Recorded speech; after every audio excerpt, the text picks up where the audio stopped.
그리스도의 풍성하신 은혜와 사랑이 늘 함께 하시기를 바랍니다.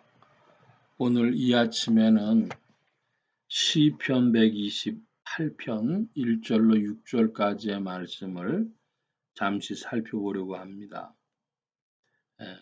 1절입니다. 여호와를 경외하며 그의 길을 걷는 자마다 복이 있도다. 누가 복이 있다고 했습니까? 그의 길을 걷는 자.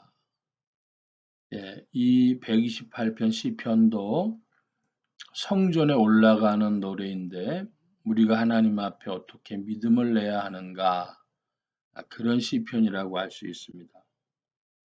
그의 길, 여호와의 길, 하나님의 길을 걷는 자가 복되다 했습니다. 그러니까 하나님의 길이 아닌 것, 우리 한국말로는 이런 표현을 하죠. 말 갈 때 소 갈 때가 다 같다. 그런 표현을 해요. 사람이 가는 길이 있습니다. 사람이 마땅히 살아가야 할 길이 있는데 그 길이 아니고 사람이 갈 수 없는 길, 즉 사람이 하지 말아야 될, 경험하지 말아야 될 그런 일들을 하며 살았다. 그런 뜻이 되겠습니다. 그러니까 그의 길을 걷는 자마다 하나님이 정하신 믿음의 사람이 걸어가야 될 마땅한 길이 있고 그 길을 걸어가는 사람은 복이 있다 하는 것입니다. 2절입니다. 네가 내 손이 수고한 대로 먹을 것이라 네가 복되고 형통하리로다. 어제 시편의 말씀도 이런 유형의 말씀을 드렸는데 사람이 수고한 것이 헛되다. 누구나 다 밤늦게 눕고 일찍 일어나고 수고의 떡을 먹지만은 그런데 수고한 대로 먹지 못하고 헛된 것처럼 하나님의 은혜가 먼저 있어야 하고 하나님의 은혜가 있을 때에 사람들이 수고한 대로 먹는다. 복되고 형통하다.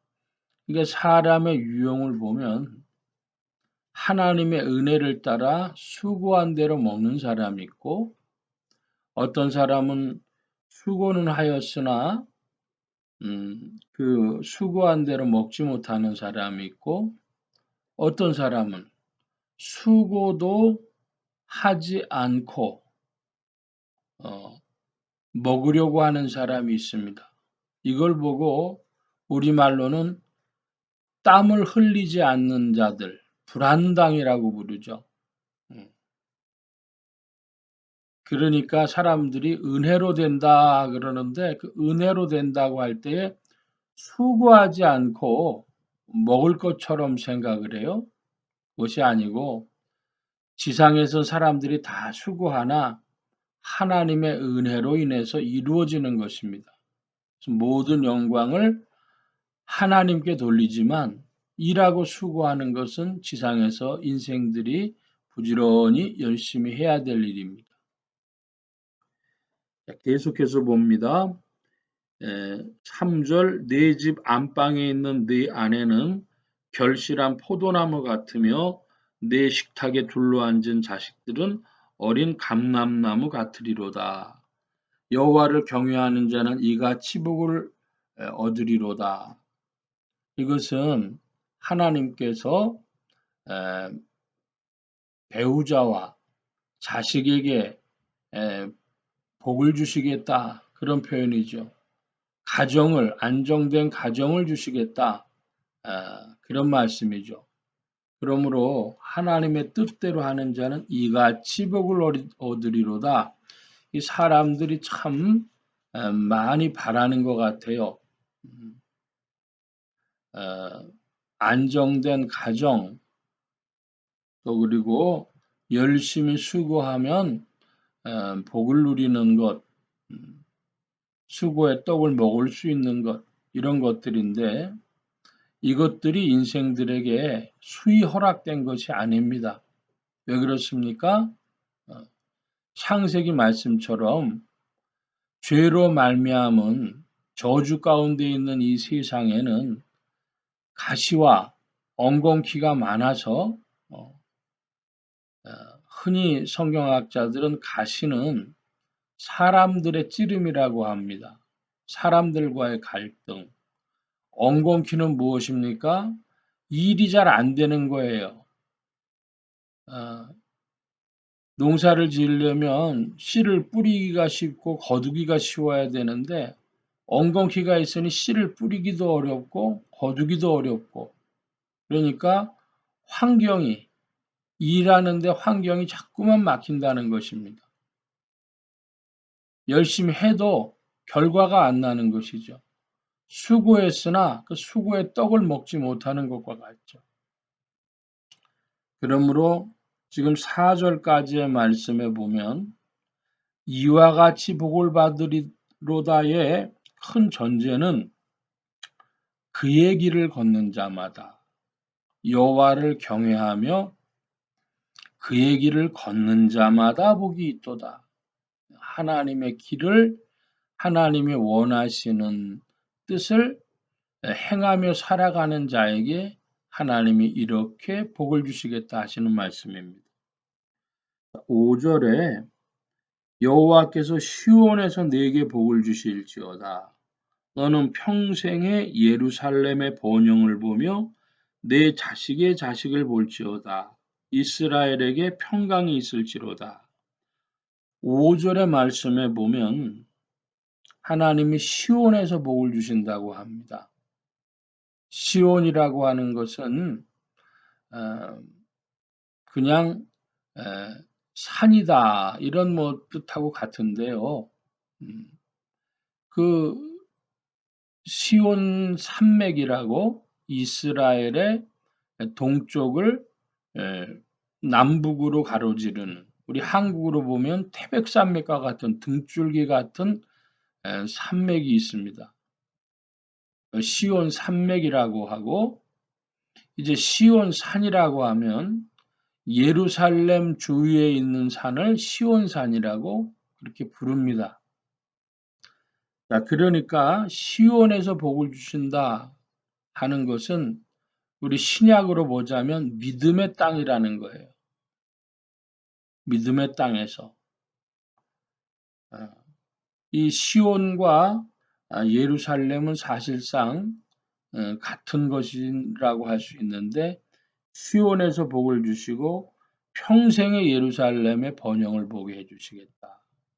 자, 그러면 왜 시온하고 예루살렘하고 두 단어를 쓰느냐?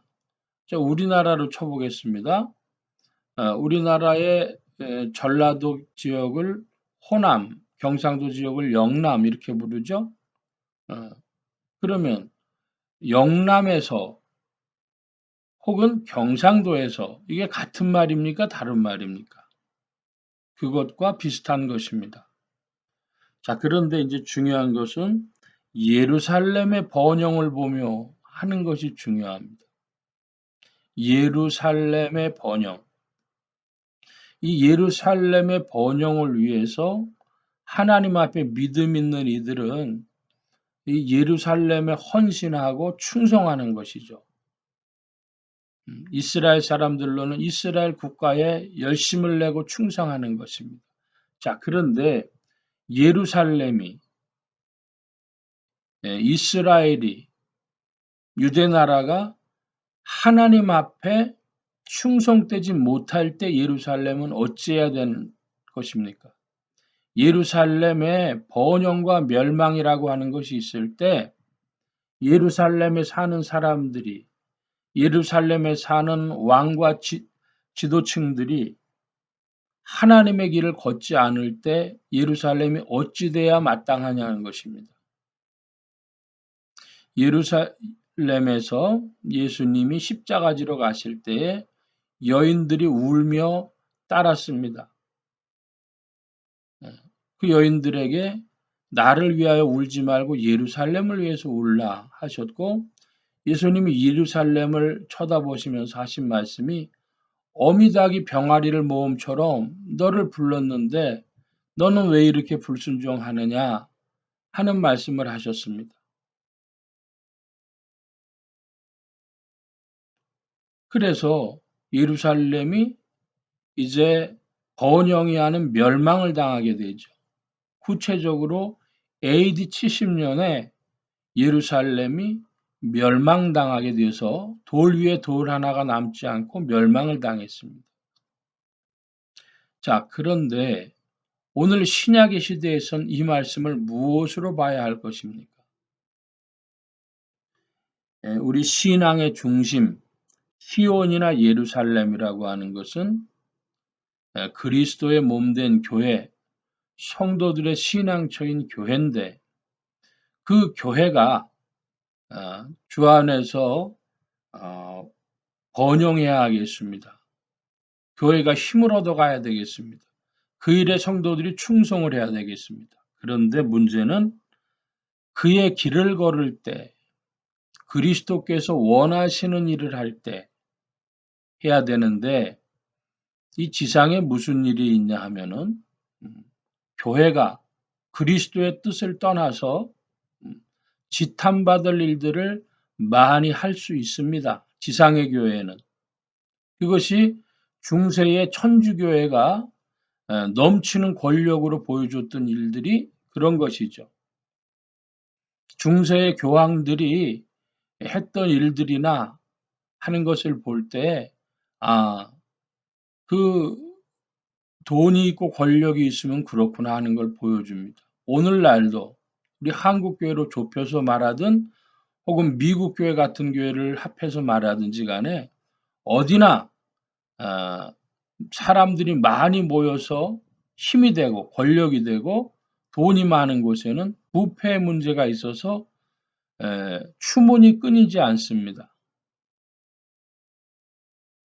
그때에 성도들 중에는 몇 부류로 나눠지는데 그 한 부류가 자신의 신앙처이기 때문에 아무리 교회에 부패가 있어도 그 추문이 나지 않도록 덮고 그것을 가려고 하는 사람들이죠.